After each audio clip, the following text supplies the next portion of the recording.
ఇప్పుడే country delight యాప్ని download చేసుకోండి. Download the country delight app now.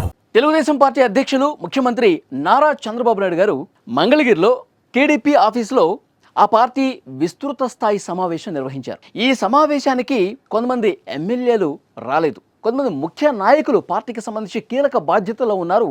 ఈ సమావేశానికి డుమ్మా కొట్టారు. టోటల్గా 56 మంది వరకు రాలేదు. ఈ విషయానికి సంబంధించి చంద్రబాబు నాయుడు గారు చాలా సీరియస్ అయ్యారు. సీరియస్గా హెచ్చరికలు జారీ చేశారు. మీరు విస్తృత స్థాయి సమావేశానికి పార్టీ మీటింగ్కే రావటం లేదు, ఇంకా మీరు ప్రజలతో ఏం మమేకం అవుతారు, ఇంకా మీరు ప్రజల దగ్గరికి ఏం వెళ్తారు, ఎవరెవరు రాలేదు, అసలు ఎక్కడున్నారు, ఏంటి డీటెయిల్స్ కనుక్కుంటే కొంతమంది విదేశాల్లో టూర్లు వేస్తూ ఉన్నారు, ఎంజాయ్ చేస్తూ ఉన్నారు విదేశాల్లో.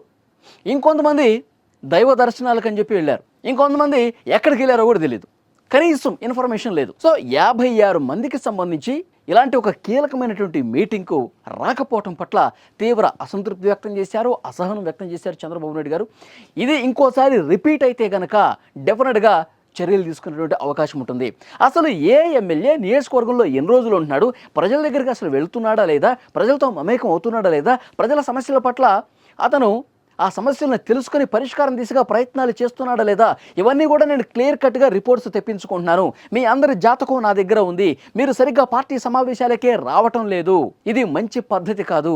ఈ విధంగా చేస్తే మీ నియోజకవర్గంలో మళ్ళీ మీకు టికెట్ రాదు, మళ్ళీ మీరు గెలిచే అవకాశం కూడా ఉండదు. టికెట్ ఇచ్చినా మీకు గెలిచే అవకాశం ఉండదు. కాబట్టి అలాంటి వాళ్ళ రిపోర్ట్స్ అన్ని కూడా వాళ్ళ పనితీరుకు సంబంధించి ఎప్పటికప్పుడు మేము తెప్పించుకుంటాం. కొంతమంది తానా ఆట అని చెప్పి విదేశాల్లో వెళ్ళిపోతూ ఉన్నారు సమాచారం లేకుండా. కొంతమంది అసలు కనీసం పార్టీతో టచ్లో కూడా లేకుండా పోతా ఉన్నారు. అడిగేవాడు ఎవడున్నాడు, నేను నియోజకవర్గంలో ఉంటే ఎంత లేకపోతే ఎంత, నేను ప్రజల దగ్గర ప్రతి గడపకు వెళ్ళి ఈ సంవత్సర కాలంలో కూటమి ప్రభుత్వం ఏం చేస్తుందో ప్రజలతో మీరు మమేకం అవ్వండి, మన కార్యక్రమాలు ప్రజలకు చెప్తా ఉండండి, అప్పుడే మనం ప్రజల్లో మంచి పేరు సంపాదిస్తాం.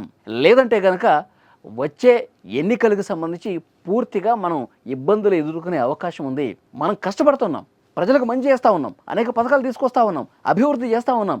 ఇవన్నీ ప్రజలకు చెప్తేనే కదా, అవి వింటేనే కదా మళ్ళీ మనకు ఓటు వేసేది.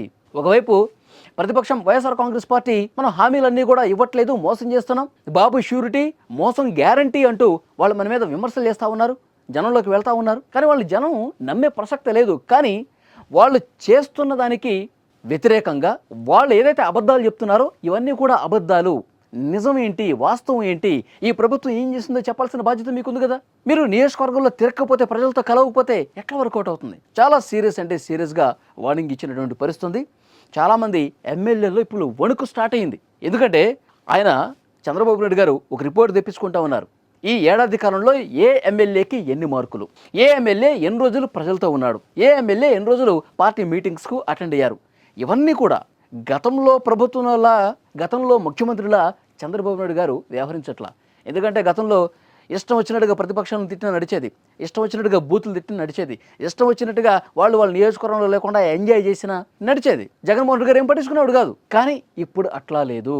చంద్రబాబు నాయుడు గారు చాలా స్ట్రిక్ట్గా గడప గడపకు వెళ్ళాలి, ప్రజల్ని కలవాలి, ప్రజల సమస్యలు వినాలి, లేదంటే కనుక మిమ్మల్ని బేషరతుగా పార్టీ నుంచి దూరం పెట్టే అవకాశం ఉంటుంది, మీకు టికెట్ కూడా ఇచ్చే పరిస్థితి లేదు, జాగ్రత్త, ఒళ్ళు దగ్గర పెట్టుకుని ప్రజలతో కలిసి పనిచేయండి అంటూ హెచ్చరిక జారీ చేసిన పరిస్థితుంది. గతంలో ఎప్పుడు కూడా ఈ విధంగా పెట్టలా. ఎందుకంటే కొంతమంది మీటింగ్ ఇట్లా వచ్చినట్టే వచ్చి రిజిస్టర్లో సిగ్నేచర్ పెట్టి వెళ్ళిపోతా ఉన్నారట కొంతమంది నాయకులు. ఇది కూడా ఆయన దృష్టికి వచ్చింది. మీరు పని చేయాలన్న ఒక మనసు లేకపోతే, ప్రజలకు మంచి చేయాలన్నటువంటి ఆ తపన లేకపోతే మీరు రాజకీయాల్లో ఉండి కూడా వేస్టే అని చెప్పి చాలా సీరియస్గా చంద్రబాబు నాయుడు గారు వార్నింగ్ ఇచ్చినట్టు పరిస్థితుంది. ఈ మీటింగ్లో చంద్రబాబు నాయుడు గారు చేసినటువంటి వ్యాఖ్యల మీద ఆ పార్టీలో చాలా సీరియస్గా చర్చ జరుగుతుంది. ఎందుకంటే గతంలో ఎప్పుడు కూడా ఈ విధంగా వ్యవహరించలేదు. ఎందుకంటే మళ్ళీ 2029లో ఎట్టి పరిస్థితుల్లో ఈ కూటమి గవర్నమెంట్ మళ్ళీ రావాల్సినటువంటి అవసరం ఉంది, తెలుగుదేశం పార్టీ మళ్ళీ అధికారంలోకి రావాల్సినటువంటి అవసరం ఉంది. అదొక చారిత్రాత్మక ఎన్నికలుగా చూడాల్సిన అవసరం ఉంది. అప్పుడు గెలిస్తేనే ఈ ప్రజలకు మనం మంచి చేసిన వాళ్ళం అవుతాం, ఈ రాష్ట్రానికి మనం మంచి చేసిన వాళ్ళం అవుతాం. దానికి తగ్గట్టుగా కష్టపడి పని చేయాలి. సంవత్సరాల పాటు మనం ఎంజాయ్ చేసేసి చివరి సంవత్సరంలో ప్రజల్లో ఉంటే మనం గెలిచేస్తామలే అనుకోవటానికి లేదు.